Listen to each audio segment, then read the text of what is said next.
I struggle with the advice be disciplined. Discipline is the bridge between goals and accomplishment. Discipline is this. And before anyone starts to throw stones, I'm somebody who likes to get things done.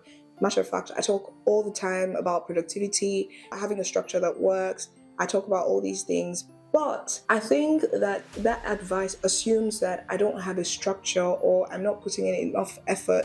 And 9 out of 10 times, when dealing with a high performing person who's just struggling in that season with their productivity or who's procrastinating a lot, the problem is more emotional than logical. And discipline is in the category of logic. By the way, if you understand what I'm saying, if be disciplined or go get it done has ever made you feel some type of way despite actually wanting to get things done, please let me know in the comment section so I know that I'm not crazy. And I'll offer an explanation to my theory. Even productivity experts agree, but I'll explain what my thoughts were at the time when it was just thoughts and before I realized that research actually backs it up. When high performing people struggle to be productive, chances are that they're aware that they need to get up and get things done. They know that there are tasks to be done, and the only way to do it is to get up and get it done. So the advice to be disciplined is just adding salt to injury, if that makes sense. They're already beating themselves up about not being able to get up and get things done. And that's the point where it has moved from being a logical problem to being an emotional problem. And what do you do when you want to help somebody who has an emotional problem? Be there for them. Recently in December, I had so much going on, and in my video where I talked about things I was thankful for, I hinted, but I didn't share because I didn't want to share too much. But I had so much going on with my income, with work, etc. And it put me in a place where I had to make decisions on the spot. I didn't have the time or the resources to do and undo or to even live normally. I was living in a way that wasn't really how I would have preferred. And so naturally, my mind was disturbed. So disturbed that despite my structure, by the way, let me give you what my structure looks like sometimes. I'm not always, but at my peak productivity, it's usually something like wake up at 5 a.m. I have some hours before I start getting ready for work to be productive at my own stuff, which could be sharing my thoughts or writing my thought down so that I can share them later, or just doing anything else that I'm interested in so that I'm actively being productive. I'll go to work, I'll go to the library after work so that I'm not risking going home and just sitting down and spending time on Netflix or whatever. And I'll run that Monday to Friday, and I'll film my videos on Saturday, and I have choir rehearsals again on Saturdays, and then I have church on Sundays. But I was dealing with such difficult things that my structure didn't matter. I just couldn't bring myself to do things. And when I was speaking to somebody who I knew had good intentions, what came out of the person's mind was, it's just to exercise discipline. And I thought, you must think I don't know that I need to be disciplined. Thank you. Anyways, I finally found it in me through accountability. I had to tell someone, please help me to get up at this time, please help me to do. But the accountability hack worked, and I finally sat somewhere. I thought, let me even research what's been happening to me and let me see if it's just me. And I found a video by Flotus Michelle Obama saying this. There have been periods throughout this quarantine where I just have felt too low.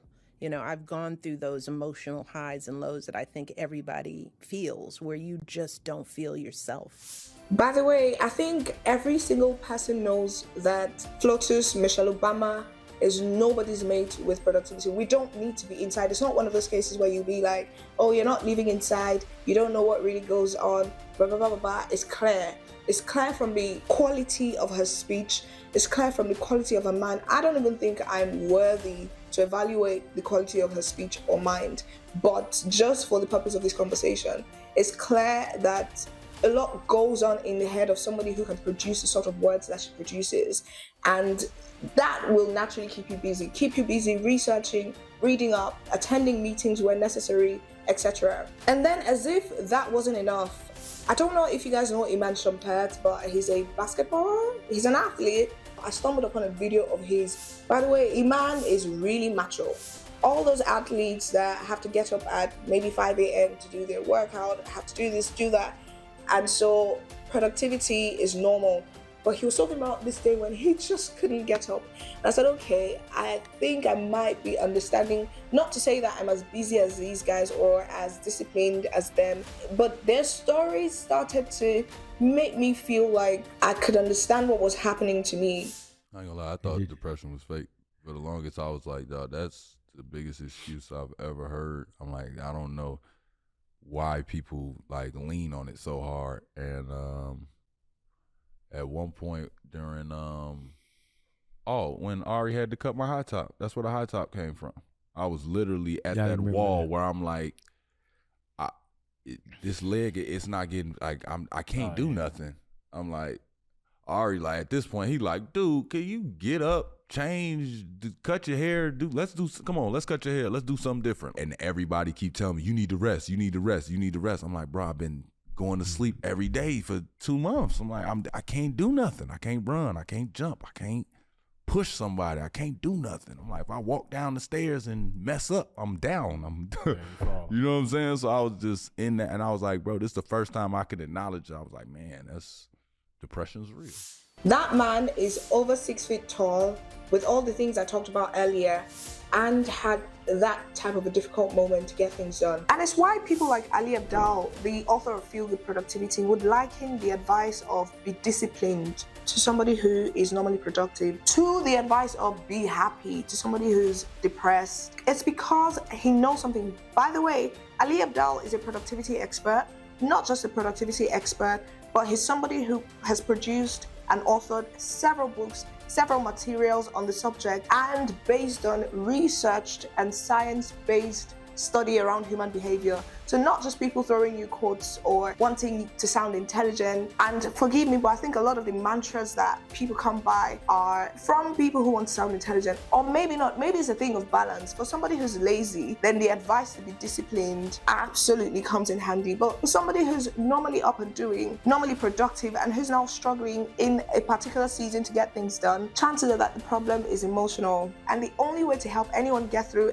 any emotional problem is to be there for them, and is to wear their shoes. You can't talk them into healing. You can be there for them into healing. Maybe whisper a few things, and when you finally see that they've opened up, which you will be able to tell, you can now switch into logic. At that time, they're probably going to be more receptive of logical solutions. Thank you, and welcome to my TED Talk. Thank you for watching.